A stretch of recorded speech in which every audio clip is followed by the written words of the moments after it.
S1000XR. It's German for multi-strada. One of these weirdo bikes that looks a bit adventure-y, but it's really more like a sports tourer with a beak. I mean, look, it ships with Pirelli Supercourses. That ought to tell you how much of a dirt squirter you're looking at. You might remember me completely losing my biscuits over the terrifying S1000R. Well, this is pretty much the same bike. It's just taller, with a dorky screen, longer travel suspension, and a much more upright seating position. If the R is a bike for psychopathic speed demons, then the XR's for the older, well-appointed psychopathic speed demon who wants to stick some luggage in a secretary on the back, rip out 1500 Ks in a weekend, embarrass a few superbike posers, and make it home fresh enough to still whippersnip the driveway before dinner. But be warned, this motorbike is an absolute beast. It's the opposite of the KTM 1290 Super Duke, which kind of looks on paper like it should rip your face off, but then ends up giving you Labrador levels of licky friendliness. The XR only has 160 horsepower, but believe me, it feels like you get them all at once, right in the face. It's a very effective cure for constipation. If you can't find a way to scare yourself on this bike, you ought to go back to your home planet and tell them we're all pussies down here.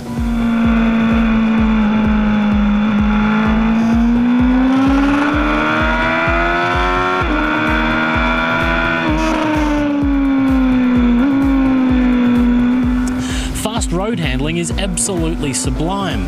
This XR came fitted with the dynamic suspension package that gives you one-touch suspension adjustment. But dynamic mode kind of does everything I need straight out of the box. It's one of those bikes you instantly feel fast and confident on. You don't even really need to hang off in the corners, but you'd sure better hang on when you twist that throttle. Oh, that's the good stuff.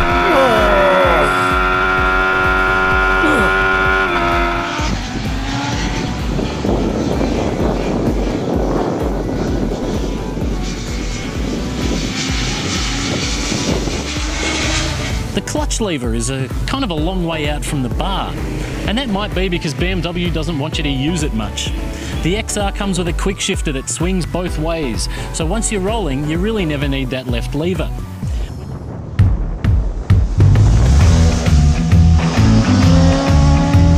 When you ride up it, clutchless downshifts come with a wicked little auto blip on the throttle that adds to the sonic experience and keeps things smooth. In terms of electronics, it's got most of the good stuff. Traction control, wheelie control, multiple engine modes, lean angle sensitive ABS, it's all there and it all works great. Asking for more, that'd just be rude. But I'm a rude kind of guy, so here goes. I know BMW has access to semi-active suspension. I know this because I've tasted its goodness on the RR Superbike, and now I think they ought to stick it on everything that rolls.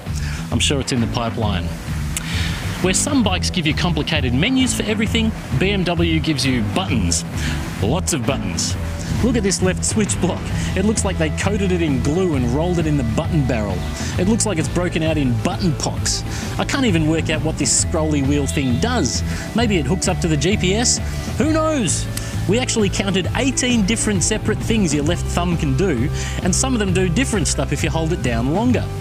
But once you get your head around it, it's actually a really good system, because you can do just about everything on the fly.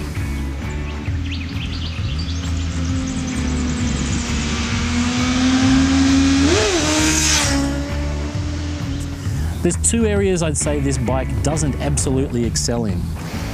One of them is slow speed city riding. That's for a couple of reasons. First of all, these handlebars are high and wide, which doesn't help make this bike a great lane splitter, especially when there's lots of trucks and four-wheel drives around. But also because it takes quite a few revs to get this thing moving from a standstill, which makes really slow walking pace stuff a little bit hairy sometimes. And it's something that you get used to, but I wouldn't mind betting a few new owners are going to end up upside down underneath their bikes, trying to do tight U-turns on slanted roads, that kind of thing, because I nearly did. The other one's a bit of a surprise. It's not great at munching miles on the highway. This bike gets the same magnificent cruise control system as the S1000R, but as soon as you sit at highway speeds, the bars start buzzing harder than the second drawer in your mum's dresser. Take the speed up to 115 and the foot pegs join in the action. It's weird because this bike is butter smooth everywhere else. Maybe you could fix it with some fancy bar ends or one of those springy damper things that you sort of feed through the bar.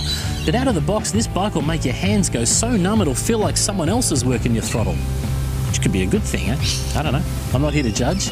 Still, I really like the XR. It's a wicked all-rounder. Who cares if it's not a proper adventure bike? BMW already makes the gold standard round the world for the truly dirty-minded. You know what the best thing about this bike is? It's the ultimate sleeper. Like the S1000R, it's geared and tuned to be faster than a sports bike until you're doing more than 150 k's an hour. But this upright riding position looks so dorky that no one's ever going to suspect what depths of depravity you've just been plumbing when you pull over. If a cop ever pulls you over, the XR is going to be sitting there in a respectable three-piece suit pleading not guilty on your behalf. Couldn't have been this guy, officer. This is Captain Sensible.